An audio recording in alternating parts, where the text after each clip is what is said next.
So I've been thinking, what is something personally for me that has had a profound impact on my life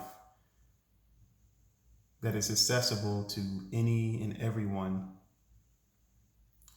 And the first thing that really came to my mind is writing. So I'm going to spend the next few minutes talking about how writing has had a profound impact on my life personally, and how, on an expressive level, if it's not something that is an active practice of yours, why it could make sense right now to pick it up. So a few years back, I remember I was going through a time. I was working in my corporate career at the time. I had built up this successful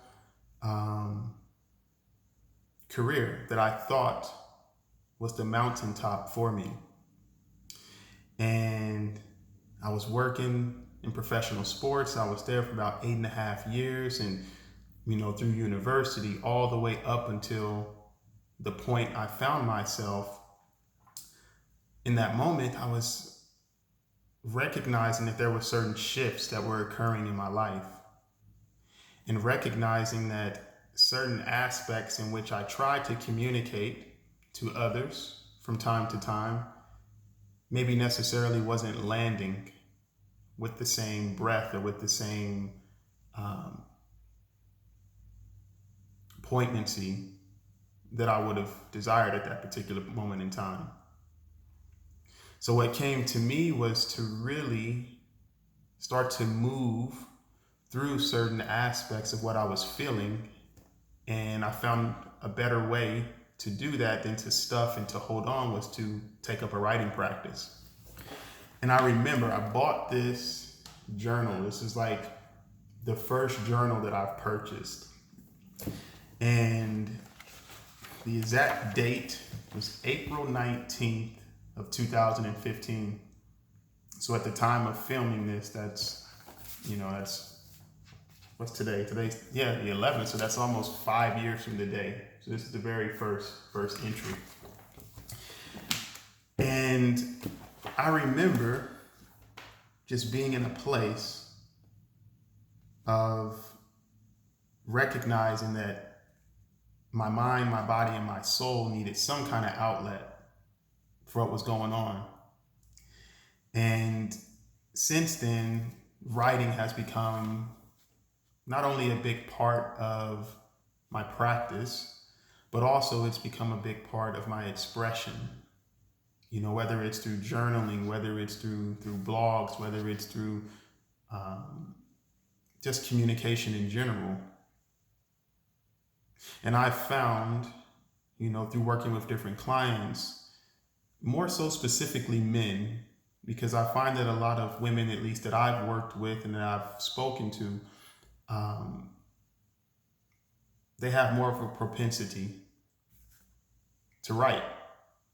Sometimes us men, we can hold on to all these different things because we have this desire to show that we have everything under control.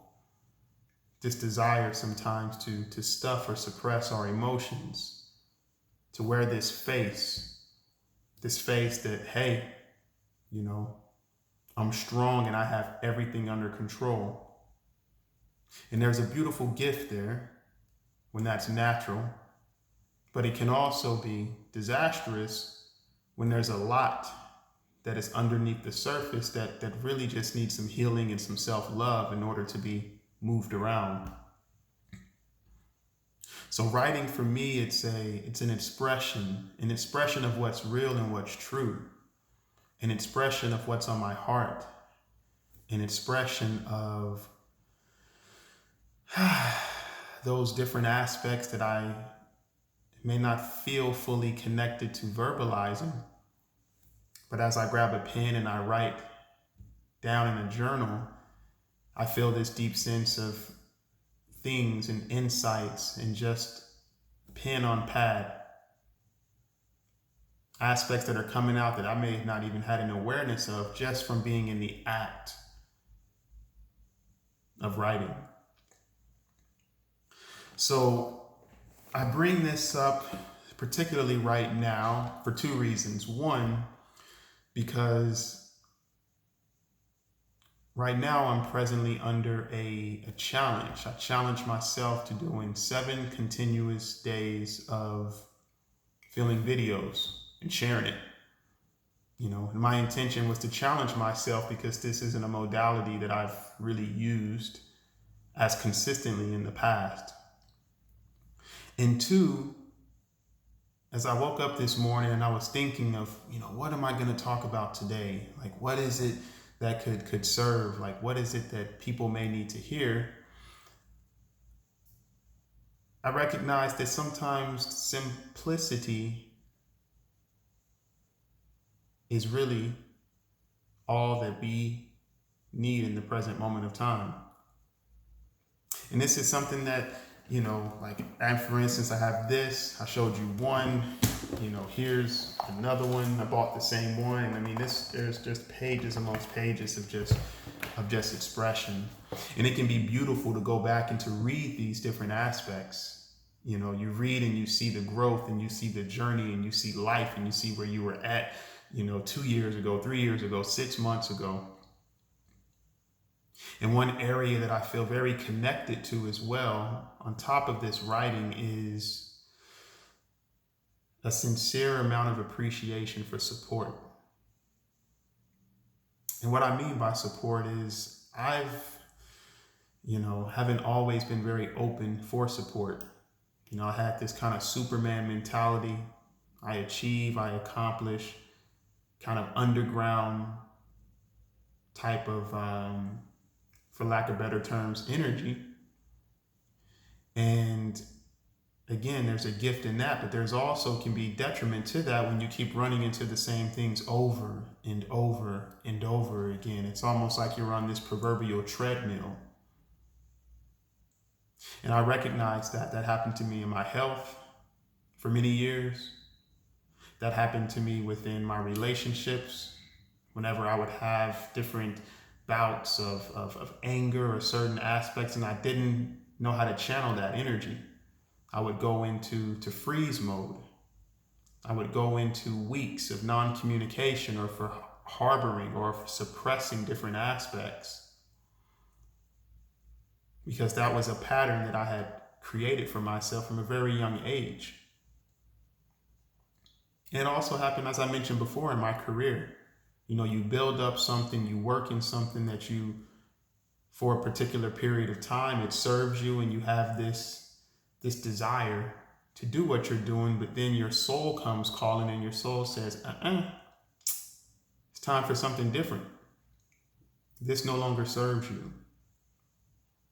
So I want to ask you right now, as you're sitting here and as you're watching this and consuming this right now, what are the aspects right now that you could write about, that you could be honest about on what is no longer serving you? Are you in a career that you feel is just not in alignment to the desire and the direction you see yourself going? Are you in a relationship that deep down it's not it?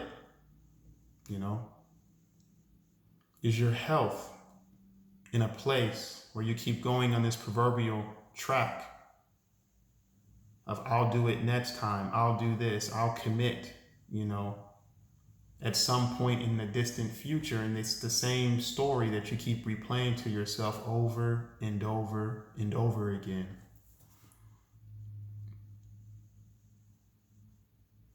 If that's the case, I invite you to step up and to lean into your greatness, to step up and to truly be the version that you see of yourself right now, to cultivate that state of being, because that is where the real power is. How we do one thing is how we do everything. And someone committed to something gets more done than someone who's not. Commitment creates a series of actions that wouldn't be made unless there was a commitment from the very beginning. So within that, what can you commit to today? What are you being called forward to right now in this moment?